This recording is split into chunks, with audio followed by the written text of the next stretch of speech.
Together, growing in faith, changing communities. Mangadunyiswe uJesu Kristo. Namhlanje thandwa zami ngifisa sibuke ivangeli lika Johannes sahluko samashumi 21 ivesi yamashumi 20 kuze kuba amashumi 25. Kuleyo nkathi uPetrus waphenduka wabona lo mfundi uJesu ayemthanda emlandela. Oyena ekudleni ayihlezi ngasesifubeni sakhe. Owayethe, "Nkosi, ubani lona oza kukhaphela na?" uPetrus wathi ukumbona wayesethi kuJesu, "Nkosi, uzokwenzani lona?" Waphendula uJesu wathi, "Uma ngithanda ukuba ahlale ngize ngifike, kuyini lokhu kuwena na? Wena ngilandele." Ngalokho ke kwavela phakathi kwabafundi lelizwi lokuthi lo mfundi akayikufa, kepha uJesu akashongo kuye ukuthi akayikufa, kodwa nje wathi, "Uma ngithanda ukuba ahlale ngize ngifike, kuyini lokhu kuwena na?" Nguyena lo mfundi ofakaza ngalezi zinto, uye owazibhalayo, siyazi ukuthi ubufakazi bakhe buliqiniso. Kukhona nokunyeke okuningi uJesu akwenza. Ngithi uma bekubhalwe konke ngakunye umhlaba ubungekukwazi ukwanela ukuphatha izincwadi eziyakubhalwa ngawo. Thandwa zami, kunezinto ezingithintayo. Eyokuqala uchapter 21 uqala lamadoda ayisikhombisa abengabafundi bakaJesu badikibele,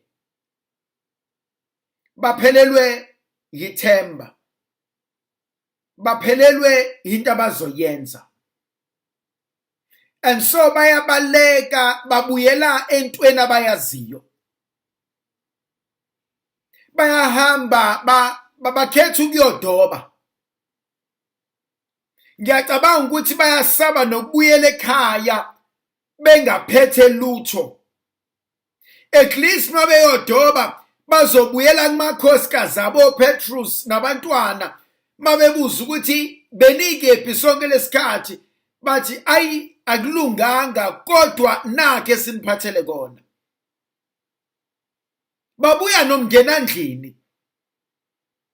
Uyabona khona isigaba empilweni othi okay ukuthi ke akulunganga, akusebenzanga, but at least angabe sengiphela nje as if akukho kunye ebengakulungisa.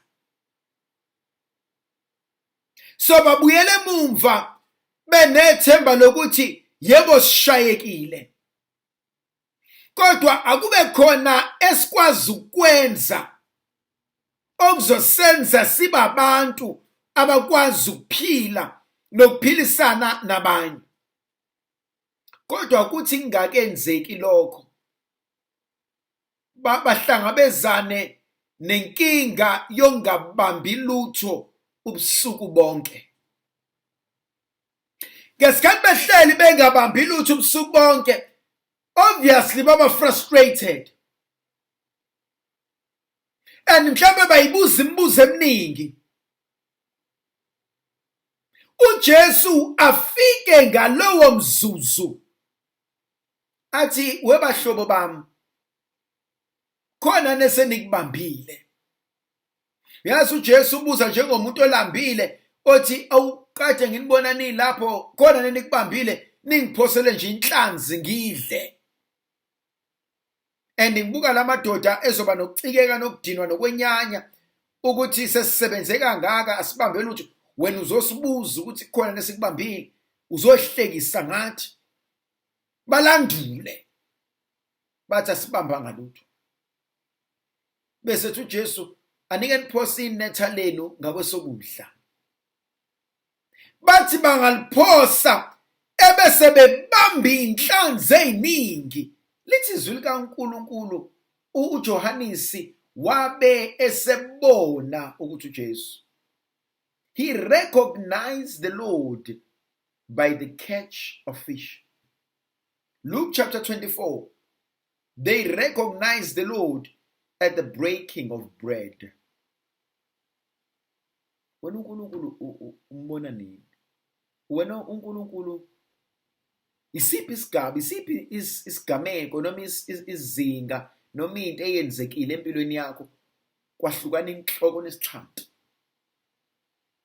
wasikhethela wena ukuthi angisakholwa manje because ubaba noma uthi angikholwa. Angisakholwa manje ngoba nakho esontweni ba-expect ukuthi ngikholwa. Angisakholwa manje ngoba nakho ngisaba isihogo. Kodwa sengithatha inkonzo kaJoshua uma ekhuluma ku-24 athi uma kukuba emehlweni ukumkhonza uJehova, athi khethani namuhla ubobani niyakumkhonza, noma uNkulunkulu oyihlaba abakhonze bengale komfula, noma uNkulunkulu enibafice kuleli izwe, athi kodwa mina nendlu yami athi siyakumkhonza uThixo. And so ithandwa zami, siyafika isigaba empilweni yomuntu la umuntu kumele athathe isinqumo ngempilo yakhe. Athi mina ngiyakumkhonza uThixo. Not because ngijabulisa uma, not because ngijabulisa ugogo, not because ngijabulisa umalume, not because ngijabulisa unkosikazi. Sekufikile kumina and ngifuna ukuthembeka kuNkulunkulu. uPetrus uba nenkulumo noJesu. Athi uJesu kuyena, Simoni kaJona, athi uyangithanda yini? Athi uSimoni kaJona athi yebo Nkosi. Athi Nkosi wena wazi konke. Ngimbone ngathi uthi Nkosi wazi ubuthakathaka bami, wazi ukuhluleka kwami, wazi ukuzama kwami. Kodwa enhlizweni uyazi ukuthi ngiyakuthanda. Ngimbona mhlambe uSimoni engqondweni yakhe uyabona ukuthi hey, lana ngikho muhle, lana ngenzanga kahle, lana ngikhulumanga kahle. Nkosi awudidekanga nje wabiza mina ungibizela eceleni. Maqedane wathi angalusa izimvu zakho. uSimoni uyatakulwa, uyahlengwa, ukhishwa obishini, uvezelwa inkazimulo. Uverse 20 la engiba nenkinga khona nawo, ngoba uSimoni usebhekise amabombo akhe phambili noJesu. Labantu khona labaya khona. Uyamazi umuntu kukhona la abheke khona noNkulunkulu. Have you ever reached a stage where you say, I can feel ukuthi uNkulunkulu is doing something great in my life? Khona lento uNkulunkulu ayenzayo empilweni yami. Khona lenkulumo ayibekayo, khona lemfundiso anginika kona, khona lokukhula anginikeza kona. Kodwa lithi izwi likaNkulunkulu, uSimoni wathi sabheke ehamba noJesu wenza into eyenziwe unkosikazi kaLothi. Waphenduka wabheka emuva. Yazi abanye bethu izibusiso zethu iphambi kwethu, kodwa sibhizi sinakana nezinto ezingemuva. Abanye bethu asikwazi ukwamukela ngoba sisalwa izimpi zayizolo. Abanye bethu asikwazi ukuqhubekela phambili ngoba inzondo yento eyenziwe mina isahlele enhlizweni yami.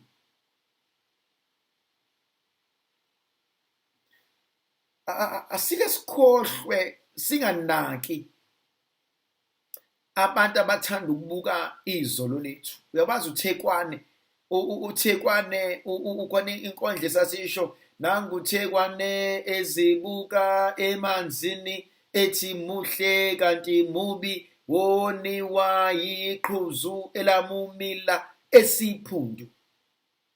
Nayikhumbula leyo nkondlo yayishiwo.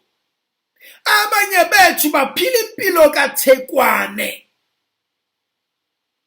Noma ngathiwa ngiqhubekela kanjani phambili, ngilo ngahlela kuleli qhuzu elingemumva elisesiphundu. I focus and I waste my time on my past. Kunabantu engithi angifuni ukubadedela. Angifuni ukudlula kubona. Angifuni ukubaxolela. uPetrus ungangitshela ukuthi ubhekelane emuva. Athi angabheke emuva abona uJohannes.